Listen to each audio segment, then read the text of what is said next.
सावन का पवित्र महीना और उसमें भी सावन सोमवार। भगवान शंकर के जितने भी भक्त हैं उनके लिए यूँ तो पूरा सावन का महीना ही एक त्यौहार, एक महोत्सव की तरह होता है। लेकिन सावन सोमवार का व्रत जो भी भगवान के भक्त रखते हैं, भगवान शंकर उनके घर में कभी भी धन धान्य की कमी नहीं आने देते हैं और उनके जो भी काम हैं वह भगवान शंकर पूर्ण करते हैं। भगवान शंकर के उन्हीं भक्तों के लिए आज हम अपने YouTube चैनल आरटी सीकवाल के ऊपर अंतिम सावन सोमवार के लिए सावन सोमवार की व्रत कथा लेकर आए हैं।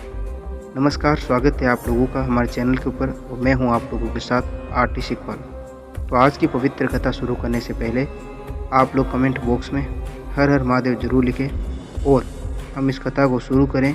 अगर आप इस कथा को ध्यान से और सावधानी पूर्वक सुनना चाहते हैं तो आप लोग अपने कानों में ईयरफोन्स जरूर लगा लें। तो चलिए आज की कथा शुरू करते हैं। एक साहूकार था जो भगवान शिव का अनन्य भक्त था। उसके पास धन धान्य और किसी भी चीज़ की कमी नहीं थी, लेकिन उसकी कोई संतान नहीं थी और वही इसकी कामना को लेकर रोज़ शिव जी के मंदिर जाकर दीपक जलाता था।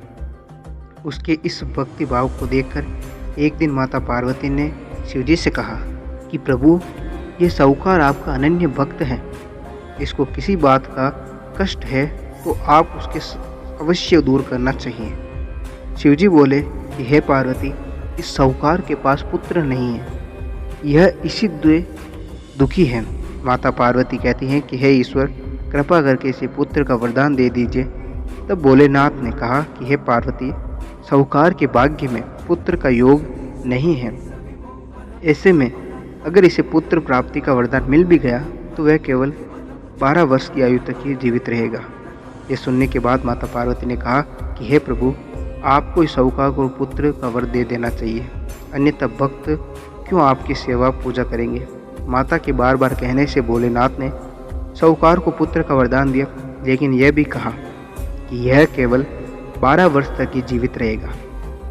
साहूकार ये सारी बातें सुन रहा था, इसलिए उसे न तो खुशी हुई और न ही दुख। वह पहले ही भगवान भोलेनाथ की पूजा अर्चना करता रहा। उधर सेठानी गर्भवती हुई और 9वें महीने में उसे सुंदर बालक की प्राप्ति हुई। परिवार में खूब हर्षोल्लास मनाया गया, लेकिन साहूकार पहले की तरह ही रहा। उसने बालक की 12 वर्ष की आयु का जिक्र किसी से भी नहीं किया। जब बालक 11 वर्ष की आयु में हुआ तो एक दिन साहूकार की सेठानी ने बालक के विवाह के लिए कहा।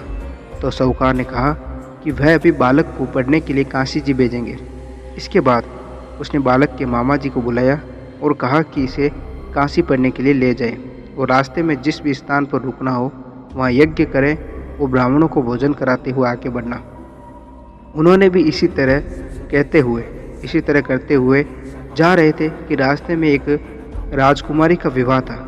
जिससे उसका विवाह होना था वह एक आंख से काना था। तो उसके पिता ने जब अति सुंदर साहूकार के बेटे को देखा तो उनके मन में आया कि क्यों ना इसे ही घोड़े पर बैठा कर शादी के सारे कार्य संपन्न करा ले जाएं। तो उन्होंने मामा से बात की और कहा कि इसके बदले में वह अथाक धन देंगे। तो वह भी राजी हो गए।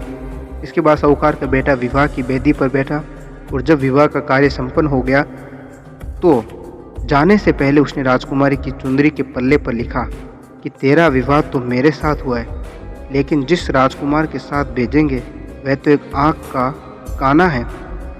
इसके बाद वह अपने मामा के साथ काशी के लिए चला गया। उधर जब राजकुमार ने अपनी चुनरी पर यह लिखा हुआ पाया राजकुमारी ने, तो उसने राजकुमार के साथ जाने से मना कर दिया और राजा ने भी अपनी पुत्री को बारात के साथ विदा नहीं किया। बारात वापस लौट गई। उधर मामा और भांजे काशी जी पहुंच गए।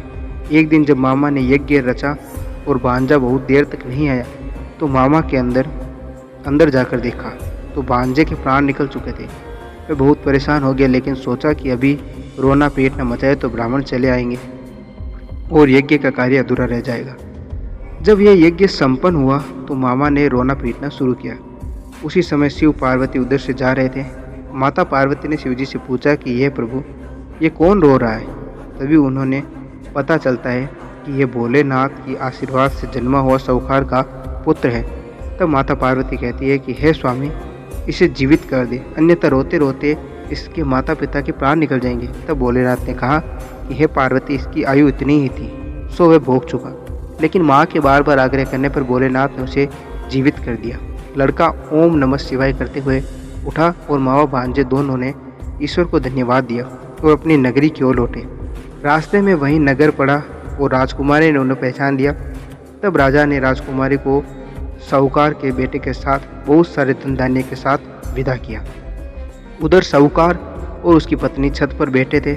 उन्होंने यह प्रण कर रखा था कि यदि उनका पुत्र सकुशल न लौटा तो वे छत से कूदकर अपने प्राण त्याग देंगे।